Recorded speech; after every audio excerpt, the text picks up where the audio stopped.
Hello everyone, welcome to my channel.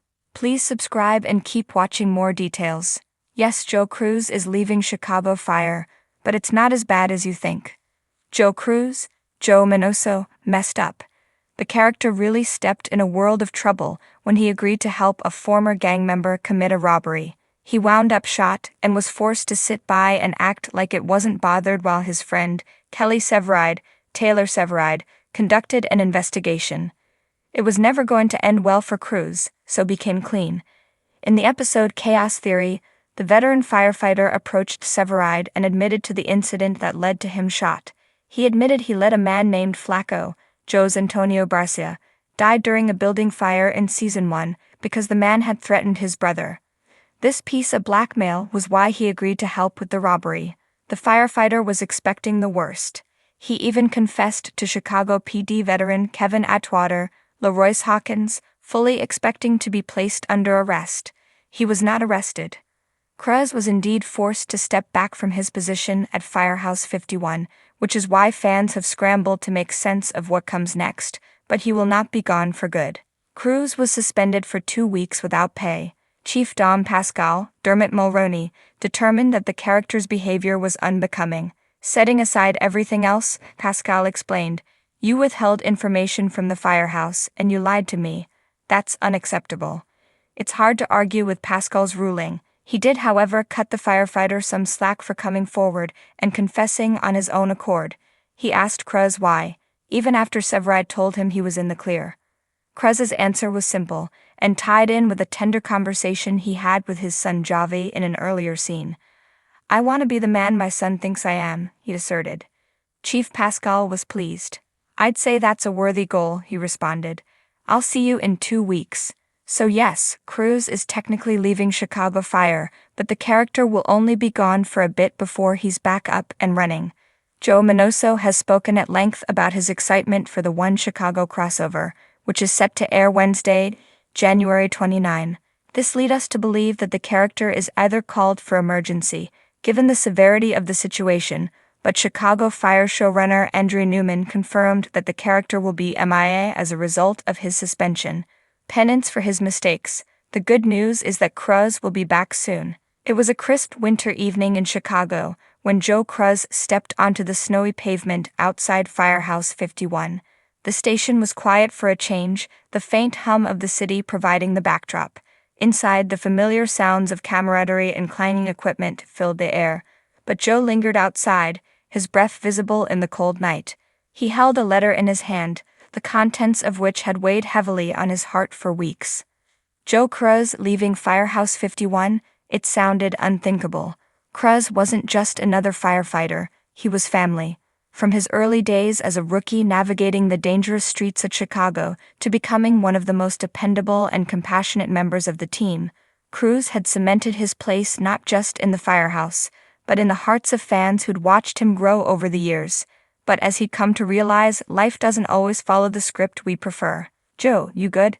Stella Kidd's voice broke through his thoughts. She stepped outside, her sharp gaze scanning his face for answers. Her tone was casual, but the concern in her eyes gave her away. Stella had a knack for reading people.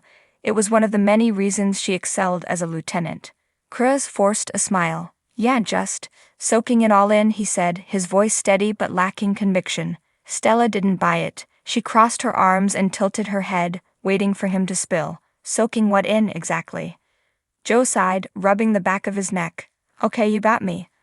I've been thinking about making a change." "A change?" Stella's brows furrowed. "What kind of change?" He hesitated, the words catching in his throat. Saying it out loud made it real, and he wasn't sure he was ready for that. But this was Stella. If there was anyone who deserved to know first, it was her. "I've been offered a position with the Chicago Fire Academy," he finally said. "Lead instructor for new recruits." Stella's eyes widened, and a slow smile spread across her face. "Joe, that's amazing," she exclaimed, reaching out to squeeze his arm. "You'd be perfect for that." Her reaction took him by surprise. He'd been bracing for disappointment or protest, not encouragement.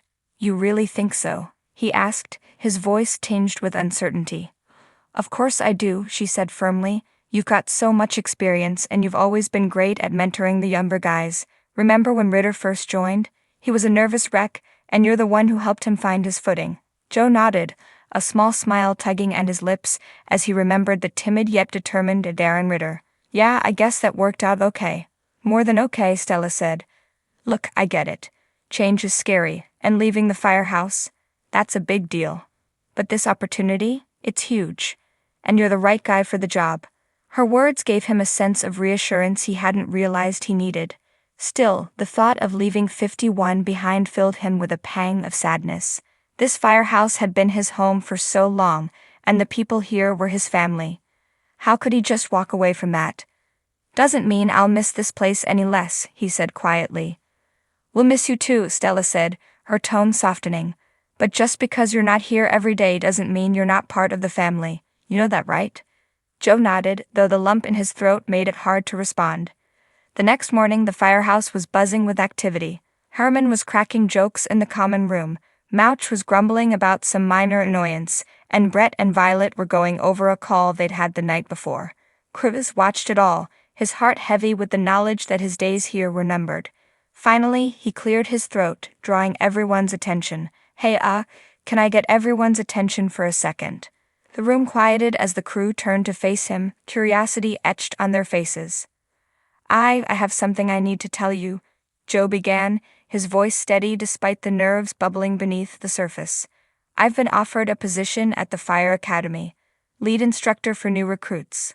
A murmur rippled through the group, a mix of surprise and intrigue. And I've decided to take it, he continued. This wasn't an easy decision, and I'm going to miss this place more than I can put into words. But I feel like this is the right move for me, and I hope you all understand. For a moment, there was silence. Then Herman stepped forward, a broad grin on his face. Well, I'll be damned, he said. Cruz, that's incredible. Those recruits are lucky to have you. One by one, the others chimed in, offering their congratulations and words of support. Even Mouch, ever the skeptic, admitted that Cruz was the perfect man for the job. We're gonna miss you, Joe, Bowden said, his deep voice carrying a note of pride. But I couldn't be prouder. You're taking everything you've learned here and passing it on to the next generation. That's a legacy worth celebrating. Cruz felt a swell of emotion as he looked around at his team.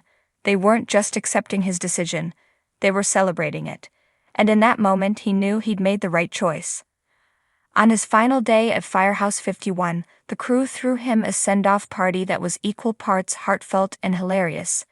There were speeches, laughter, and even a few tears, mostly from Cruz himself. He'd never been good at goodbyes, and this one was particularly bittersweet. As the night wound down, Cruz found himself standing in the apparatus bay, looking at the trucks he'd ridden on so many times. The memories flooded back, the calls, the close calls, the victories, and the losses. This place had shaped him in ways he'd never forget. Stella joined him, a knowing smile on her face. You ready for this? She asked. Joe took a deep breath, the weight of the moment settling over him. Yeah, he said. I think I am. She nodded, then pulled him into a hug. Don't be a stranger, okay? Never, he promised. As he walked out of the firehouse for the last time, Joe Cruz felt a mix of emotions, sadness, gratitude, and an overwhelming sense of hope. This wasn't the end of his story, it was the start of a new chapter, one where he'd take everything he'd learned and use it to make a difference in a whole new way. And as the snow fell softly around him, he couldn't help but smile. Because even though he was leaving Firehouse 51, a part of him would always belong there.